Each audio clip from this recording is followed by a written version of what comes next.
B town में एक unspoken rule है कि no publicity is bad publicity. और वैसे भी हमारे सिल्वर स्क्रीन के सितारे होते हैं करोड़ों दिल की धड़कन, उनकी पूरी लाइफ लाइमलाइट में गुजरती है। ऐसे में कभी न कभी, कहीं न कहीं, किसी न किसी कंट्रोवर्सी का होना अनअवॉइडेबल है। सोनम की लाइफ में भी कई कंट्रोवर्सीज हुई हैं। सबसे इंटरेस्टिंग है उनकी war of words society queen and columnist Shobha De के साथ। शोभा दे ने सोनम की film I hate love stories के अपने रिव्यू को टाइटल दिया था आई हेट डम stories.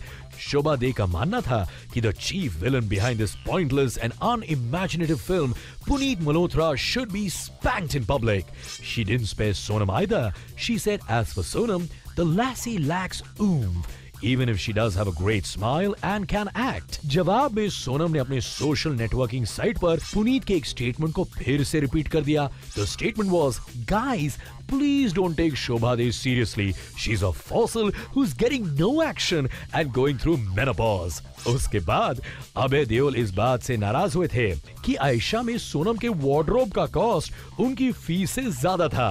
At some point, Sonam ने ऐश्वर्या राय के बारे में भी कह दिया था कि she doesn't belong to my generation. हम two different generations में हैं. I think that's why has asked me to be a part of the brand, a part of their brand. सुनने में ये भी आया कि she has given Ash a nickname too, aunty ji. इतना ही नहीं, सोनम और रणबीर कपूर चाइल्डहुड डेज से लेकर सावरिया तक कोट अनकोट गुड फ्रेंड्स रहे हैं। मगर फिर जब दीपिका पादुकोण रणबीर की लाइफ में आई तो सोनम और रणबीर की फ्रेंडशिप में आ गई दरार।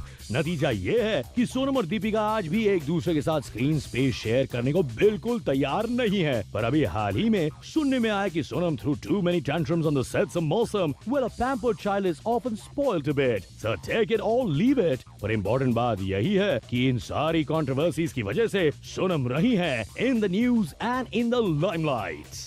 और बॉलीवुड स्टार्स के लिए लाइमलाइट में रहना इज ऑफ प्राइम इंपॉर्टेंस। सो सोनम की चटपटी कंट्रोवर्सीज उनके स्टारडम की लिस्ट पर आती हैं नंबर 2 पर।